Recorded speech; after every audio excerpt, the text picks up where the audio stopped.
name is Jonathan Yu, and I'm a member of the National Campaign Committee at the Harvard Institute of Politics. Can't hear you. And I'm honored to introduce Farrah Stockman, who will be moderating this amazing panel of bipartisan advocates. Farrah Stockman is a writer for the Globe's editorial board and writes a weekly byline column. She graduated magna cum laude from Harvard College and lived in Kenya and Tanzania, writing as a freelancer for the New York Times, National Public Radio, and the Christian Science Monitor. She served as the Globe's chief foreign policy reporter in Washington, D.C. for 7 years. Stockman has won numerous awards, including the Scripps Howard Foundation National Journalism Award. This panel will detail the work being done to create a more innovative, collaborative government in Washington by fostering bipartisanship. Focusing in on their methods and results, we can find ways to support their efforts through our projects. Ladies and gentlemen, please welcome Farrah Stockman and our esteemed panelists.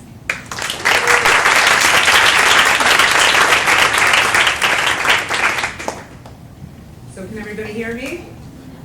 How's the day been going? Great. Awesome. Okay. So I just tweeted out, earlier today I tweeted out how Washington can get its bipartisan groove back. So that's like my unofficial title for this panel.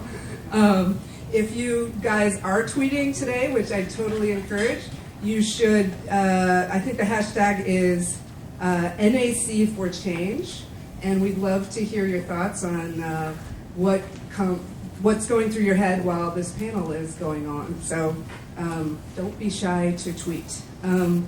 So this is an exciting panel, and it's a great time to talk about these issues.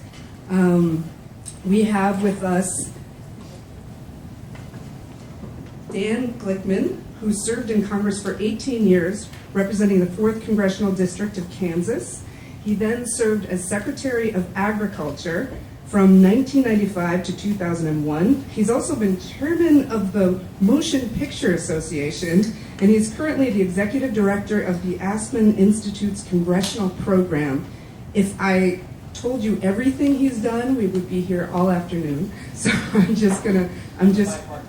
there you go. And then last thing is that he's a senior fellow at the Bipartisan Policy Center and does lots of cool stuff there. So, so they can't talk to you afterwards, but this is your time to get questions in with him. We have Stephen Olikara, who graduated from University of Wisconsin in 2012. He's hating me right now for saying that, but I wanted to let you guys know how much someone can accomplish in 2 years. That's why I wanted you to know when he graduated. In college, he helped launch a new public service scholarship called the Wisconsin Idea, and he spent 2 years as a Harry Ott Fellow developing public-private water access projects with USAID in Africa. And then he co-founded the Millennial Action Project, which is a national organization aimed at fostering political cooperation, promoting millennial leadership, and advancing post-partisan policy. I'm going to ask him about that later. We also have Mark McKinnon, who's a political advisor who has worked for a number of politicians, including George W. Bush, John McCain, and Charlie Wilson. He's also the Texas co-chair of the Freedom to Marry campaign, and he's the co-founder of No Labels, a nonprofit organization dedicated to bipartisanship, civil discourse, and problem solving in politics. And then on the end, we have Sam Gilman, who's a senior at Brown University. His sophomore year, he interned at the Bipartisan Policy Center, where he helped research a book on gridlock in U.S. politics. And that might have inspired him to come back to campus and co-found the Common Sense Action, to found Common Sense Action, which is a grassroots network of 40 college campuses that advocates for repairing politics and generational fairness. So this is a very cool panel that we have today. And what I'm going to do is I'm going to ask each one of them a question. Then I'm going to throw out one more question that all of them will answer.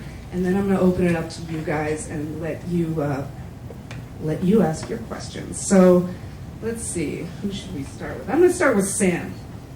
My question to you, Sam, is aside from like all the geniuses in this room here, how much do young people today really care about politics?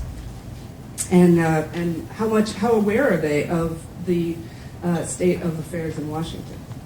Thank you, and it's great to be here today with everyone. So just to get a sense of the room, how many of you actually care about politics? Right. So there's, of course, different levels, like any other generation, of people who care about politics. There's a lot of us, the people in this room, who care a ton about politics, who care about fixing politics, who might even want to run for office one day.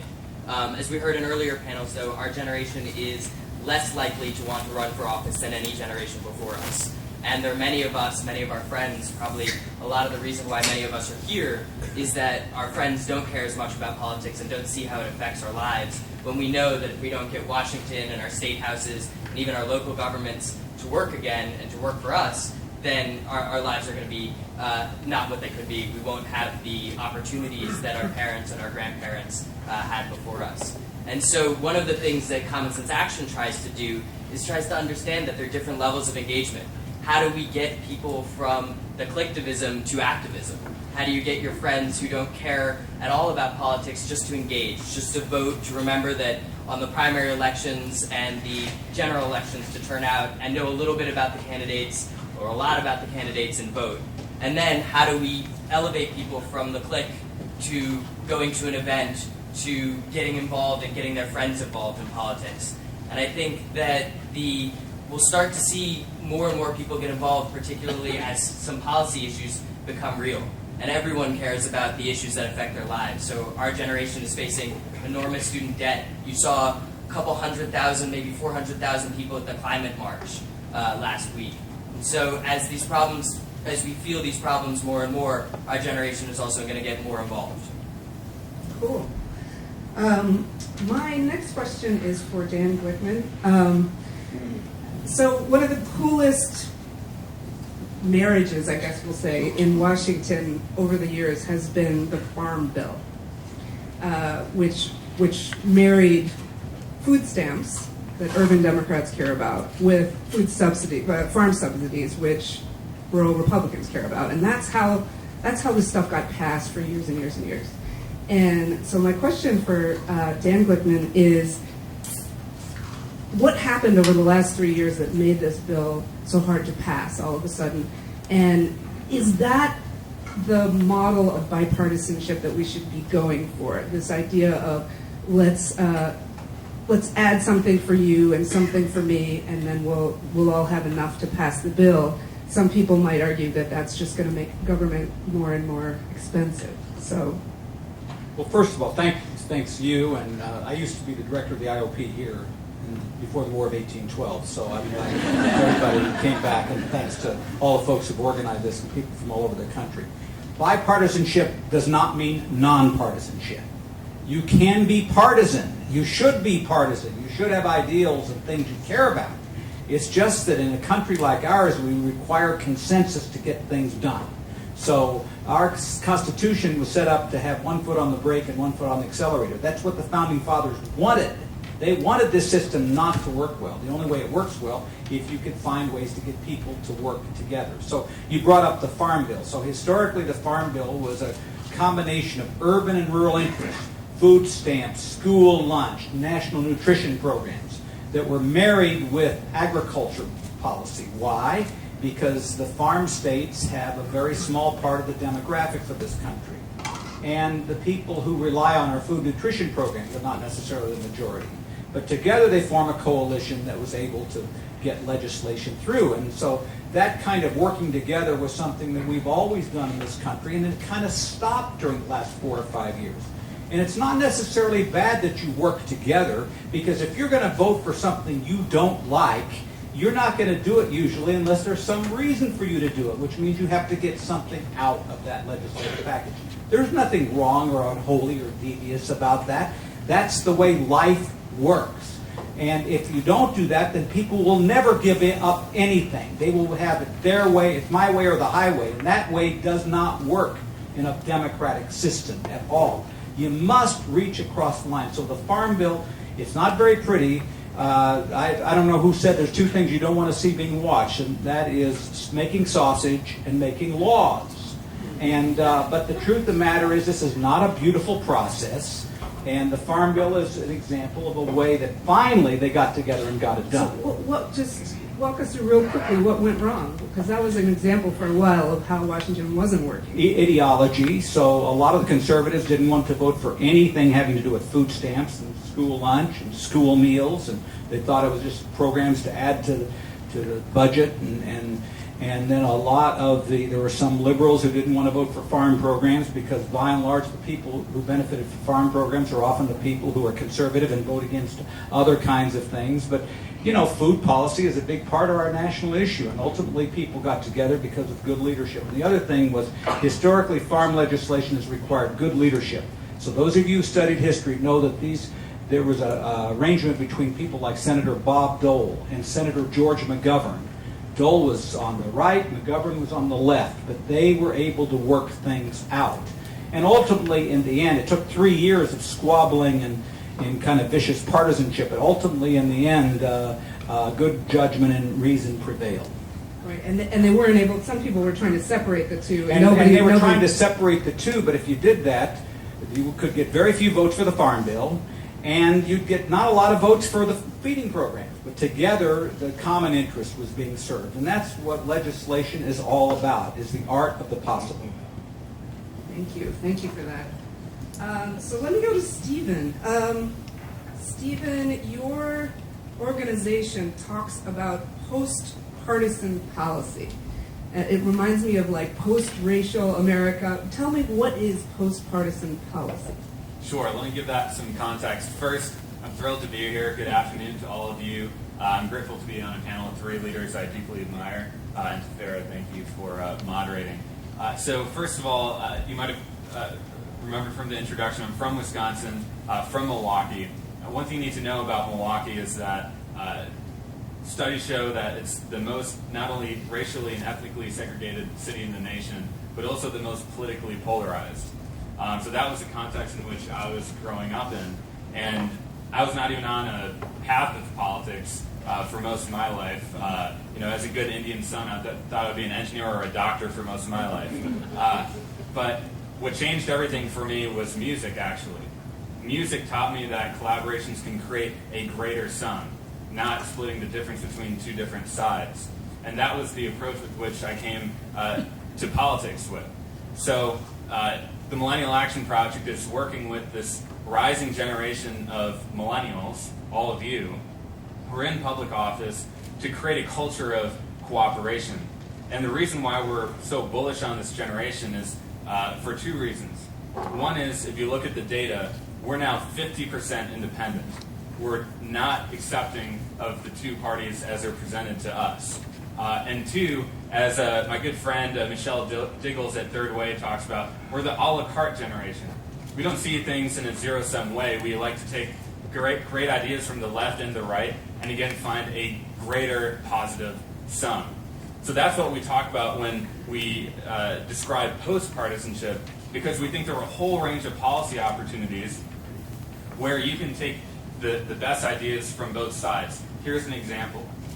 Did you all see that Senators Rand Paul and Cory Booker recently co-sponsored the legislation on criminal justice reform? Senator Rand Paul is not someone who's going to be compromising on his principles too often. He's deeply passionate about his ideology. But as they found, there is a conservative reason for reducing mandatory minimum sentences on nonviolent drug offenders, and there is a progressive reason for that as well. They find that there's a racial outcome to a lot of these policies, and they want to promote social justice. So what if you can reach the same outcome for 2 different reasons, and you don't feel like you're splitting the difference between 2 factions? You don't feel unfulfilled at the end of it. One piece of legislation we're very proud of, and the Bipartisan Congressional Future Caucus that we started with 2 of the millennials in Congress, the youngest Republican, Congressman Aaron Schock, and the youngest woman, Congresswoman Tulsi Gabbard from Hawaii. And what these young members of Congress did was sponsor the first federal legislation on social impact bonds. And this is a new financing mechanism for a whole range of social programs that are based on outcomes, not activities performed. So as taxpayers, we're only funding the results of various social programs in early childhood education, in recidivism programs, in workforce development, and that's going to revolutionize how we contract with the private sector. This is an idea that had support from both the conservative American Enterprise Institute and the Progressive Center for American Progress.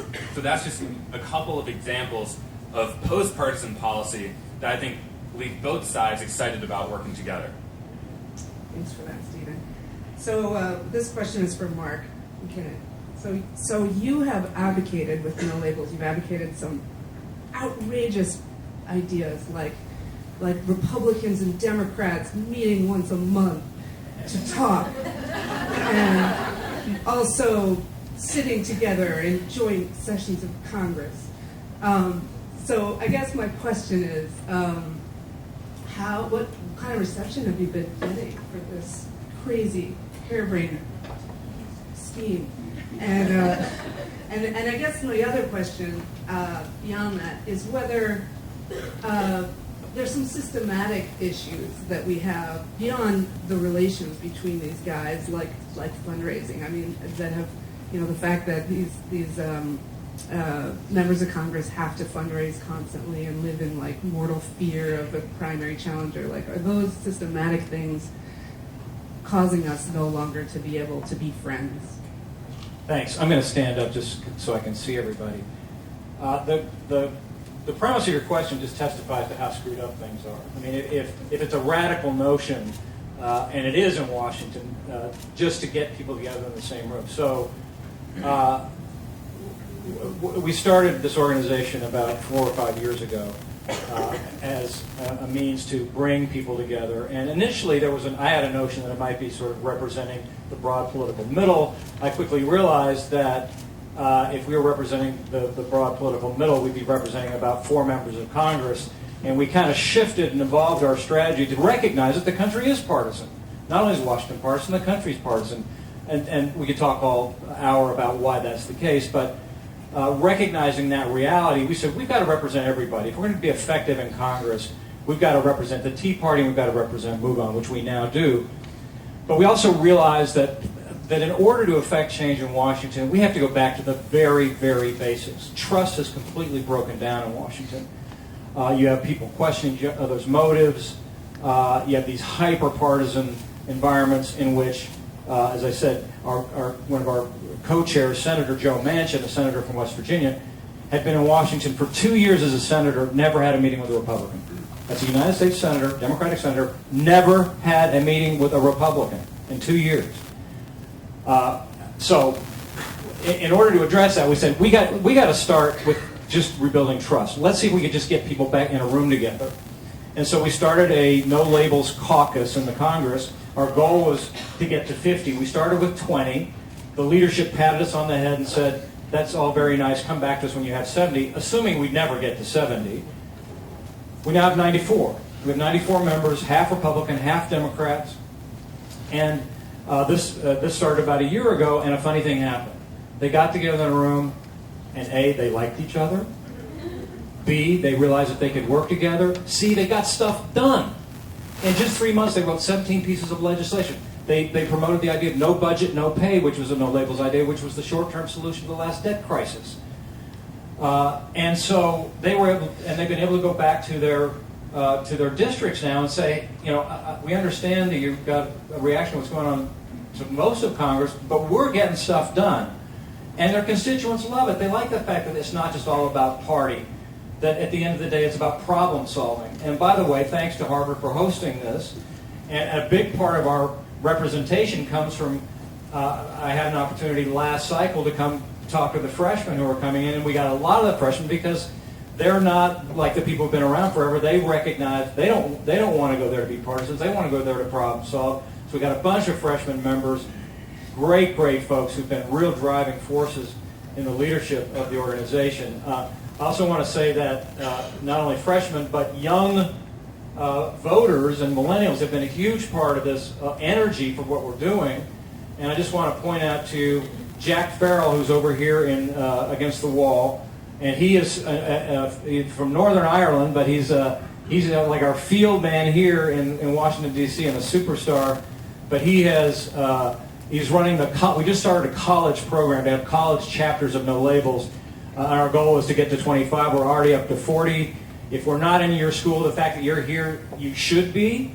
And so I would suggest that you get together with Jack afterwards and figure out how you get a chapter in your school. But I'm really encouraged by your energy, by the fact that you're willing to take your energy and civic participation and find ways and channels, often different than the way we used to do it, to try and affect change.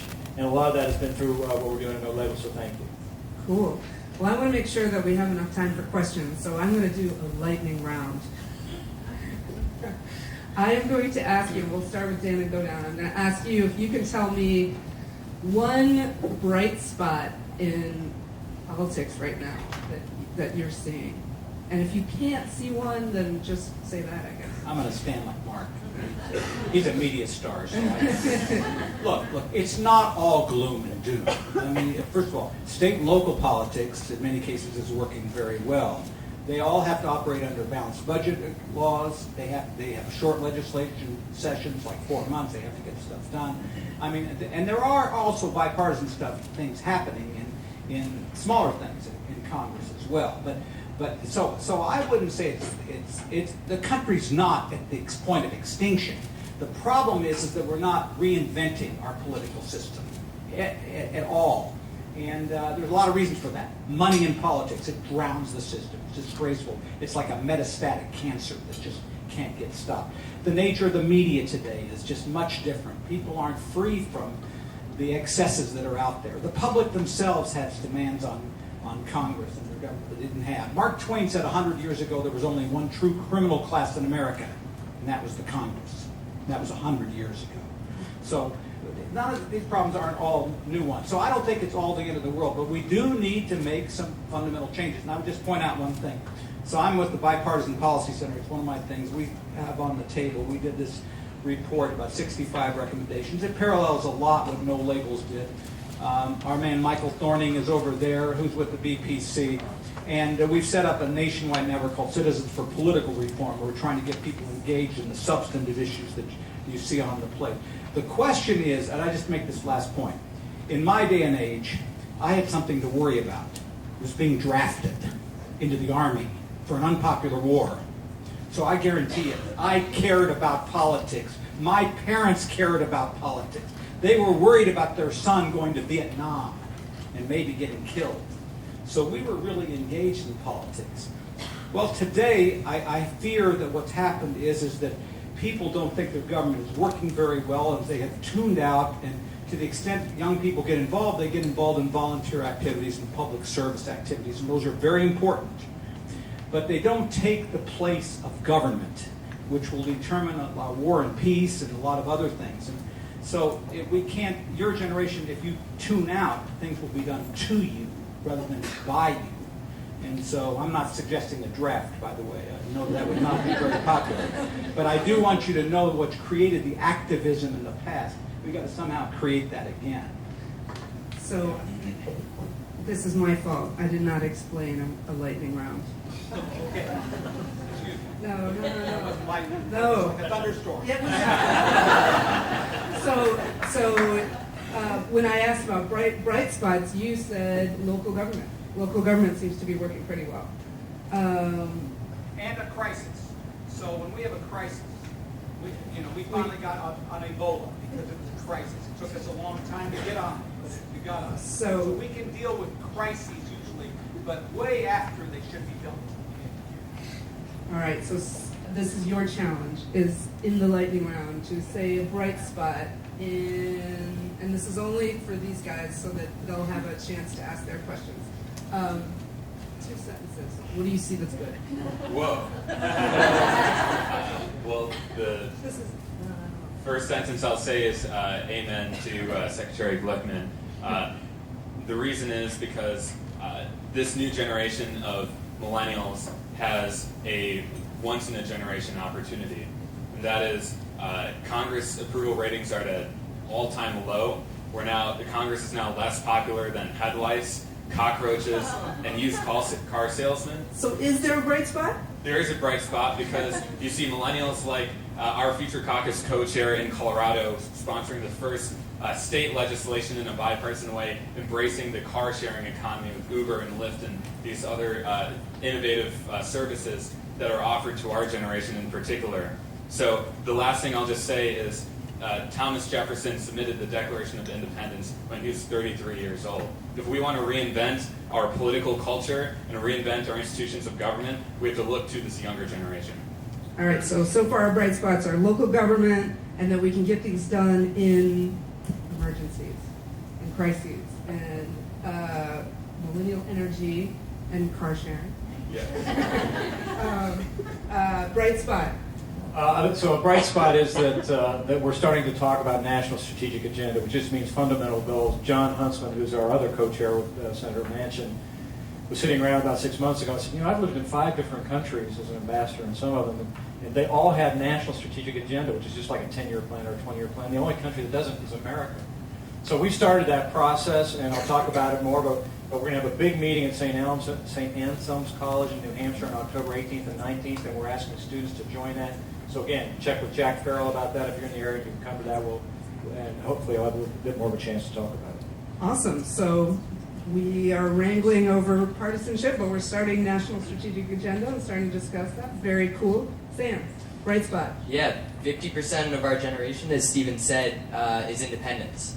And if you're starting to see independents shaking the way races are being run across the country, you can look at Kansas, you can look at our friend Nick Troiano in Pennsylvania, you can look at Alaska. The independents are starting to be a factor for parties and candidates and incumbents as they run for office. Awesome. Okay, so I know that you guys have been thinking about these issues. I looked at some of your plans online. They were awesome. So I want to give you a chance to ask your own questions. Let's start over here, and then we'll go to you. So let's start here. Thank you. So all of you have been really involved in fostering bipartisanship, and I was wondering, how has your work been impacted in an election year? And more specifically, are any of your colleagues or people who are willing to compromise become a little bit less cooperative with an election week? And are there concerted efforts to elect more moderate or independent officials? You guys just want to Well, I have to take a quick jump on it. I mean, one of the things that we're doing in No Labels is if the candidates will sign up to our national strategic agenda, which is simply a process to identify goals. I mean, after all, if we don't have goals to agree on, it's no wonder that we're experiencing paralysis in Washington. So we've got to first establish the goals. So we've laid out 4 goals: create 25 million new jobs over the next 10 years, reform Medicare and Social Security so they're secure for another 75, balance the federal budget by 2030, and make America energy secure by 2024. So we've been asking candidates and people and incumbents to at least support the idea of moving that process forward. And if they do, we give them our seal of approval. And in some cases, and in some races, we're happy to give that seal of approval to candidates on both sides, like the Iowa Senate race, which is a very competitive race, and we just gave the seal to both candidates. So they've agreed to that. So the good news is that no matter who wins that race in Iowa, they're committed to a process of establishing national goals for the country. Somehow you have to create an ethic out there that it's not bad to be courteous and civil and respectful to each other. And it's tough when the constituents and the media and the interest groups are pushing people to the edges. And our primary system is encouraging everybody. The districts are homogeneous, so you're either all in Republican or all in Democratic districts, and therefore you play to your edges, not to the middle. And that's a real problem. There was an agriculture commissioner of Texas years ago. His name is Jim Hightower, and he said the only thing that's in the middle of the road is a yellow stripe and a dead armadillo. And it's kind of striking. But the point is that you are going to go back to my point. You are going to have differences of opinion. The question is on the major issues of the day: war and peace, budget, deficits, education, roads, sewers, highways, bridges, water systems, whatever else it is. Can people be respectful of each other, be civil enough with each other, so they don't pigeonhole everybody and put them into the side of the road? And one challenge for people in this room is, when you go back to your colleges and universities, engage your politicians at home. Let them know that you're not going to tolerate the behavior which is unacceptable for a great country. They need to hear that from you. They need to hear it at their town hall meetings. Your staff needs to hear it. They need to know that you're not going to put up with the BS that takes place with the excesses of politics today. If they don't hear it from you, then they're going to assume that you either like it or you don't care about it. That's why I think it's so important what you're all doing with your colleges and universities. And I think that's a great segue because Common Sense Action is based on 40 campuses across the country. We don't have an office in DC except for in the summer when folks like you probably come in to intern, and then we're there with you. But we, using the election, are trying to build our movement. We're a grassroots movement. Just last week, we registered over 700 people to vote. In 3 weeks, around 2,000 people, and are using the elections to build our communities around bipartisan politics, around Democrats and Republicans coming together after the election to put together policy, a lot like your action plans. So I know that some of you here are from Florida, Oklahoma. We've got chapters on both of those campuses, USC. I saw LSU and UVA as well. So we should connect afterwards so you can get hooked up with our chapters there. Great. Do you want me to jump on this or do this? If you want to say something, go for it, and then I'll collect a few more questions, just because we've got little less than a half an hour. So I'll just jump onto what Secretary Glickman said. As we approach these elections, we have to reward cooperation, and the greatest chance we have to do that is by the millennial generation. I'm proud to say one other bright spot is if you search millennials public office or millennials Congress into Google right now, the dominant narrative is how they are finding common ground. And so that's happening at the congressional level and at the state level. And we, as a generation, have to be supporting those who are engaged in creative cooperation. you guys have to save us. We're counting on you. All right, let's.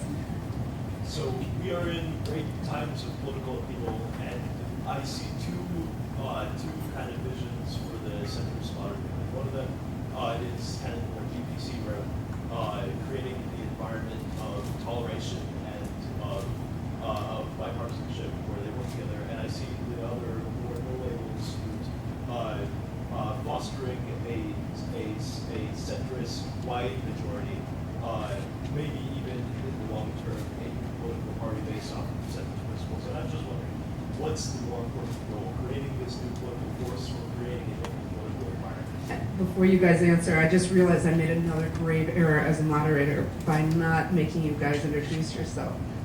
So can you just say who you are and where you're from? And I'd love to ask you to do the same, just so they know. Oh, hi, I'm Yang Yang. I go by Y Squared. I'm from University of Chicago. Great. I'm Louis Phillips. I go to the University of Southern California. Thanks, guys. Thanks, great question. I'll just kick it real quick.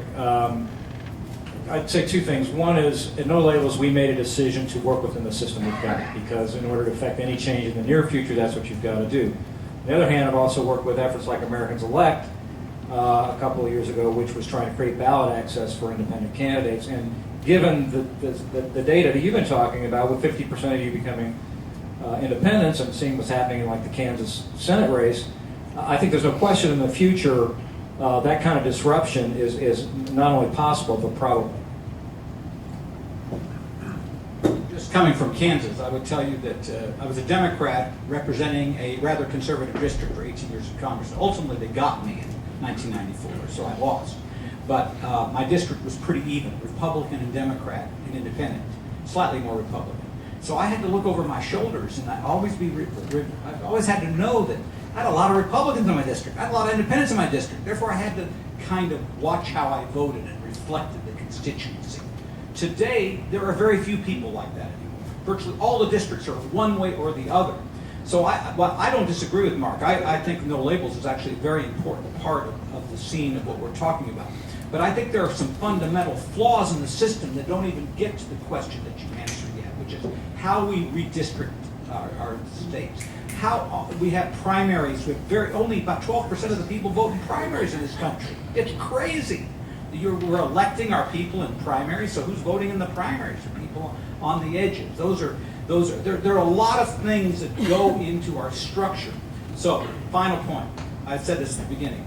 Our system was meant to work very, very deliberately, slowly, and almost impossibly.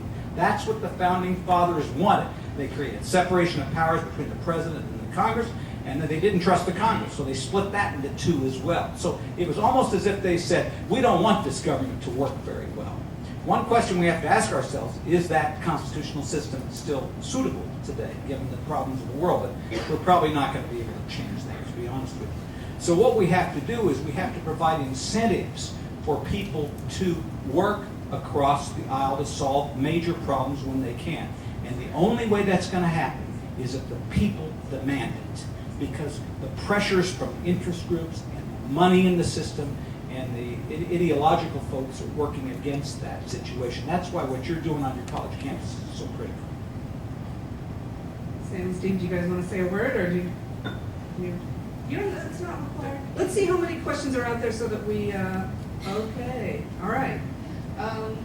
Let's take you all the way back. Hi, I'm Addison from Stanford College. Very senior. Oh, great. Thank you for all that. Thank you. We're all sitting here and agreeing with everything that you're saying and wanting to support you, but we're all talking about how we are full-time students and we are doing other things. So what are some practical, efficient things that we can do once we get back to school and home? Yeah.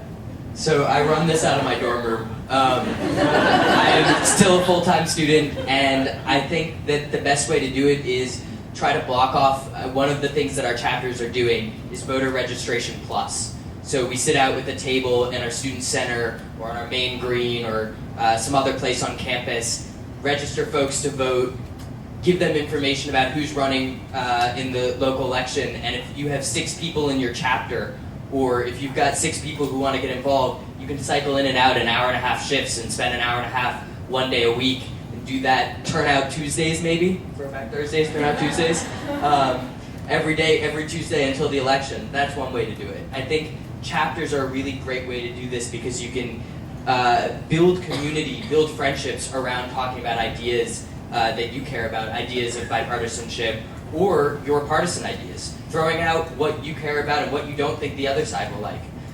We saw that presentation right before lunch about negotiation and getting to know what the other side actually believes, and that likely they're coming from very similar perspectives, but just similarly critical of you as you are of them. Bringing people together in the same room and just getting to know where they're coming from is a really good step forward and productive, even if it isn't, legislating from your dorm room. I just want to say one thing. I looked at the schools here. Most of your schools are in states that have extraordinarily close and important elections. So I'm looking. Arizona, the governor's race, close.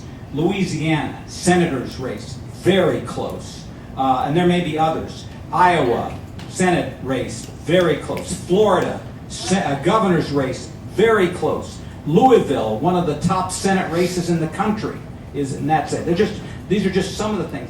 These races may be decided by 1 or 2 points, either way. So I think there's a pretty good incentive to want to go out there and do this stuff. You guys should get fired up. So we'll take you, and then let me just see a show of hands. How many other questions are out there? 1. Come on, you guys in the back. You know you have questions. 2. Okay. All right. Let's start with you, and then we'll cycle. My name is Chris Huff. I represent the University of Chicago.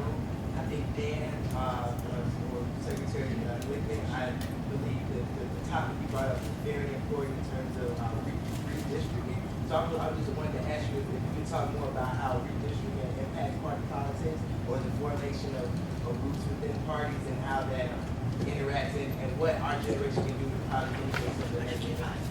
Well, it's a huge problem in our Congress. There's a great National Journal graph that I'll try and send back around. I was interested in looking at it. It came out a couple of months ago, but it showed the basically how the difference in, I'll just call it crossover, has changed over the last 20 years. And what I mean by crossover is 20 years ago, there were 333 members of the 535 members of Congress and Senate who overlapped in their ideology. So there were 330. So there were 150 progressive Republicans who were more liberal than some conservative Democrats, and there were Democrats who were more conservative and liberal Republicans. And they tracked that, how that's changed over the last 20 years. Went from 333 to 7. So there's 7 members now that overlap in their ideology. And that's because of redistricting, because all these state, very political commissions have just carved out districts that are safe for you to run in. It means it's safe Republican, safe Democratic, and what that means is more ideologically polarized. And so people don't have to run about on common ground. They run to the right or to their left. Now, the good news is that there's some experiments going on in this. California has just adopted some about to. The top two. Well, there's 2 things. They've got judicial selection, I think, some kind of form of judicial selection. Instead of having politicians decide the districts, they have a citizens or judicial independent redistricting commission. Thank you. So something that's taking it out of politics and making it less political. At least that's the goal. And then there's what we call the jungle primary idea, which is what they've been doing in Louisiana for a long time, and I've always thought it was a great idea, which is you just have the 2 top people run up, whether they're Republican or Democrat or both, which also makes people kind of run more to the middle. So I think there's some ideas fertilizing out there that are working, and I'm hoping that other states will adopt. Let's go to the back and then we'll come to the front. We've got 15 minutes. A little around 15 minutes. So let's, maybe I should take a couple questions at a time. How about you in the back? And then there was a hand up here. Yeah. All right. Why don't the 2 of you stand up and ask your 2 questions, and then we'll do 2 at a time to make sure that we can get as many questions. And please tell us who you are. I'm Victoria Bautista, representing the University of Oklahoma. I was actually wondering, how do you galvanize a group of apathetic voters? Because you can get people to register to vote, but how do you get them out to the polls? All right, galvanizing apathy, and then. Hi, my name is Rachel Sampath. I'm from the University of Southern California, and my question for you all is, when you're in a situation where you have to bring 2 different sides together, what are some real-life strategies to do that in terms of body language, tone of voice, or really practical ways that you go about doing that? Let's take the first one, and then we'll go to the second one. If we can address the first one real quick, and then we'll go to the second one. Sure. So how do you galvanize voters? I think it starts with building relationships. The reason why we send people out on Turnout Tuesdays is so that we can make relationships with people, with our friends, and tell them, okay, voting is a social thing. Do you remember, I think it was 2012, when Facebook put that banner up above all of your news feeds, and it said, how many of your friends voted today? And you clicked I voted, and like 360 of your friends voted. You probably were more likely to vote seeing that 360 people you knew voted. Trying to create that in real life is really important. And as far as strategies, when you guys are putting together your action plans, some of them have to do with bringing people together for policy. One of the coolest things that our chapters did, we brought in our 17 first chapters to build our national agenda, the agenda for generational equity. And we had Democrats and Republicans from all across the country. And one of our major strategies was setting norms to begin with. So trust intent, name impact. If someone says something that seems a little bit out of line or presumptive, having the norm to go back to, that you trust that they're coming from a good place, but you also explain that it's actually not that way where you come from. Really helpful. Make space, take space. Make a space to have a conversation, but also if you're talking too much, step back. So now I'll do that. All right, anybody else for galvanizing apathetic voters? Okay. All right, so what's the election recently that galvanized 85% of the voters? Scotland. My God. Why did it galvanize them? Because it affected their lives. My God, it was whether they're going to be an independent country or not. And so my point is that rarely do you have an issue like that. By the way, in Australia, they have mandatory voting. They charge a fine if you don't vote. And I'm not necessarily sure that it has changed the course of history there, but it's a pretty good incentive to get to 70-80% of the people voting with each other. But people vote for a lot of reasons. The main reason they vote is that there's something important in their lives happening. I mean, it's just, and that's why fear is often a big motivator. Why did people in my generation vote? Because we were going to get called up to die, potentially in Vietnam. So when Congress and the government doesn't do anything, when there's nothing worthy to be remembered, when there's nothing being done that's risky at all, then of course people don't vote because you're not doing anything. So if we're not doing anything, then people won't vote. So I think that ultimately, to galvanize voters, you have to have the parties and the people who run this country have to have an agenda that gives people reason to vote. And that's been really tough to do in the elections, except for let's say, some of the social issues that are still driving people.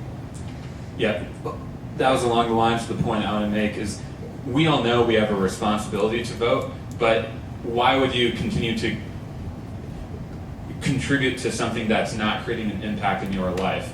So you have to change the narrative, and you have to change what's happening in the political system so young people have a reason to vote. And then how do you do that? Well, I believe a key part of that change is seeing our generation run for public office. If you don't like what's being done, then you have to be a part of that system. It's sort of the opposite of playing video games. Is anyone here a fan of Halo? Or games like this where you get totally engaged in it? If you stop playing, you win. It's the opposite for politics. If you stop playing, you lose. Because that space is consumed by other interests that don't have your future in mind. And as a result, you see things like climate change going unaddressed, the national debt going unaddressed. The cost of that inaction disproportionately burdens our generation and future generations. So that's how I would change the narrative. And then one piece on the environment of collaboration, need to create spaces of trust. And one thing I love about these new younger members of Congress who were just recently elected in 2012, and we're going to get a lot more, well, relatively a lot more, in 2014, is they all like working out together in the mornings. They're all very physically fit.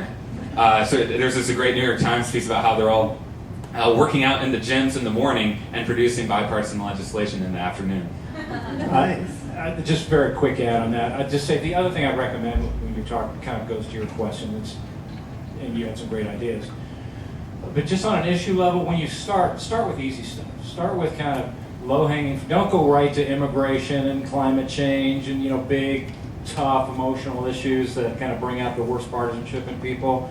I think our organization, Dan's organization, have done a lot of work and recognized that early on. So we've got a lot of what I just call them process reforms. But there's a lot of things that can make some real fundamental changes that aren't kind of RD issues. They're not left-right. So I'd kind of start there. Start with these stuff, and that's where you establish some trust and communication. And once you get that easy stuff done, I think it makes it a lot easier to tackle the harder things. All right, we've got about a little less than 10 minutes. So how about you and you, two of you? So why don't you stand up and tell us who you are, ask us your questions. So stand up and... my name is Harry Garrett. I go to Vanderbilt University. I interned on the Hill this past summer, and the thing I noticed over and over again is that people want to solve polarization through like objective means, so they'll talk a lot about gerrymandering, etc. But to me, the fundamental problem is that there is a toxic culture on the Hill that kind of propagates an idea that Democrats and Republicans are not Americans, but they're rather enemies, and that in order to compromise, it creates the idea that it could potentially destabilize like the future of America. That there's no way they could ever compromise, that they have to stick to their ideals. And like it almost gets to the point where it's almost like hate speech, where it's like they hate them, they are enemies. And then there's a really interesting study that came out of Stanford a couple weeks ago. It talked about like the extent of partyism, and it claims that partyism, your kind of political roots, are as polarizing as racism in the decades leading up to the 1960s. That literally parents are uncomfortable with their like children marrying the opposite party than the opposite race. So to me, my question is, I understand like where no labels is coming from, and I understand where these things are coming from, but what can we do to cut through a culture that is like so like ingrained in our entire society? My question, my name is Valencia Richardson. I go to Louisiana State University, so I'm in the military election race. So my question is, how do you create this bipartisan environment when you have such a media-driven election like ours in Louisiana that's fueled by pretty much bipartisan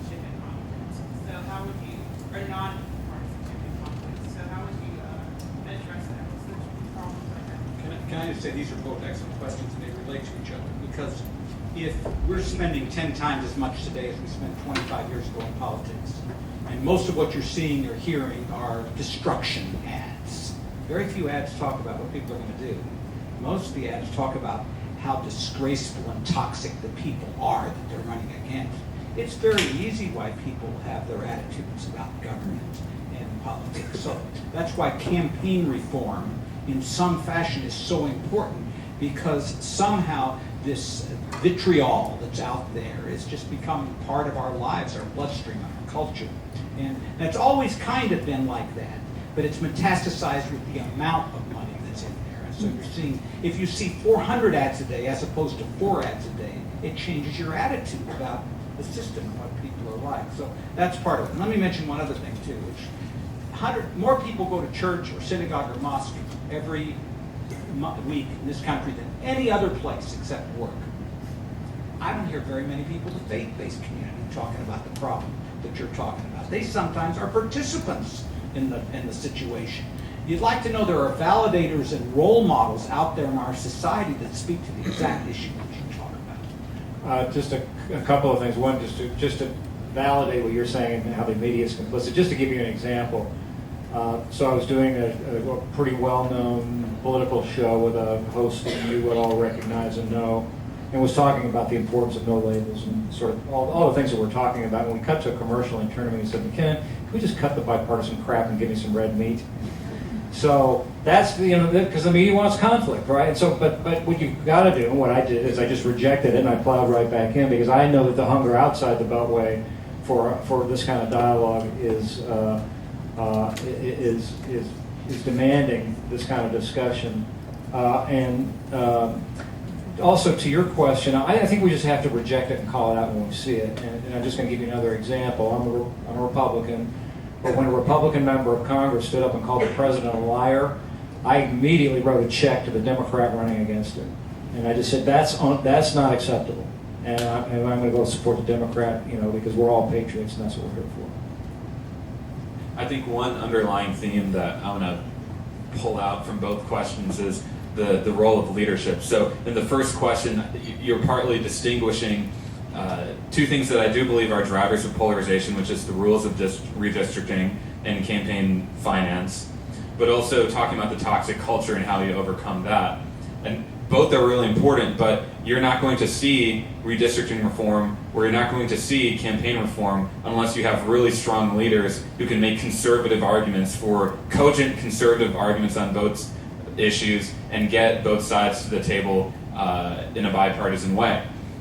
So that's on the first question. And then on the second one, we need more leaders like Mark on the national stage. We need our generation modeling that type of leadership, even when it's tempting to go the conflict route. Conflict, as you all know, not only drives up ratings, but also makes the political parties a lot of money. And this is a multi-billion-dollar industry. For them to survive, you need to constantly propagate conflict. So if you want to change that business model, you need leaders who can make cooperation sexy, who can make cooperation drive up ratings. The greatest leaders of our country's history were bridge builders. Dr. King, when he went on these television shows like Meet the Press, ratings were really high. When the Kennedys were on these television shows, ratings were high.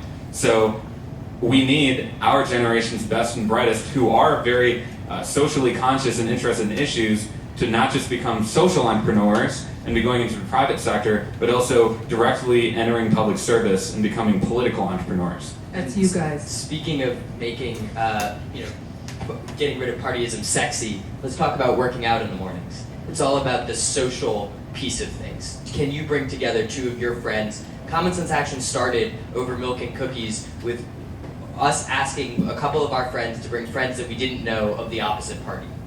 Having those conversations, building those relationships. Or even, way before I even started this, I went to a Tea Party rally, Glenn Beck's Taking Back America rally, and I asked people why they were there. And you'll find that a lot of the reasons they were there are not the reasons you see on TV. I talked to a doctor who didn't want Obamacare to get in the way of the pro bono coverage he already gave. And that's not a reason you see on TV. And when you can understand where people are coming from and pick real reasons, human reasons, out of the masses and what you see in the media, then you can really cut through some of these pieces. I just want to make one quick point. I don't spend a lot of time blaming the media. First of all, there's the media, and then there's the entertainment media. So, you know, most of the national news and major newspapers actually cover politics pretty respectfully and do a good job. Then you have a lot of people in the media who are not classic journalists. They're provocateurs, and that's fine. That's part of the American system. But what you need to be doing in your homes is encouraging your local television and local newspapers to give effective coverage to the media. The greatest loss to America, I'm not saying it because she's here, is the loss of the newspaper is the primary way that people will get their information. Now, it'll never go back the way it was. And these devices are going to become much more powerful, are much more powerful than anything else. But they also need to be recognized that they have a responsibility to educate people in a calm, dispassionate, civil way. So, I know some of you on the panel have a flight to catch, so we've got to end on time, but I just wanted to wrap it up by saying some of the problems that I've heard you talk about and some of the solutions. So problems, I've heard you talk about money in politics and how that drives this hyperbole and this hate speech. You've talked about lack of reasons to cooperate, earmarks, the fact that we don't have earmarks anymore that can sweeten the deal. You talked about the segregation of American people themselves into we've sorted ourselves in a certain way. We've talked about gerrymandering and political districting. And then solutions. People have talked about going after the low-hanging fruit, making deals where you can. We've talked about simple human communication, milk and cookies. We've talked about building trust and the no-label caucus in Congress, and young people getting involved in politics. So it is now 1:59. If you guys promise to say just one sentence each, can we wrap up with just one sentence for each of you? Kick it hard and carry on regardless. Onward. One sentence. You can do it. Give me a run-up. Jefferson passed the torch to an even younger James Madison, who's 29 years old when he was first elected to the Second Continental Congress and became our nation's chief constitutional architect. Careful, I knew James Madison. So, there's a Talmud, the Jewish Talmudic expression that if you save one life, you save the entire world. So I would just give you the charge to go out there and try to remember that. Awesome. I don't know about Thank you you guys. for what you guys are doing. Thanks for being here. I don't know about you guys, but I'm leaving this meeting feeling inspired and more hopeful than I have been in a long time about politics. I hope you feel the same way. So please get their contacts, but don't make them miss their flight. Go bend the universe.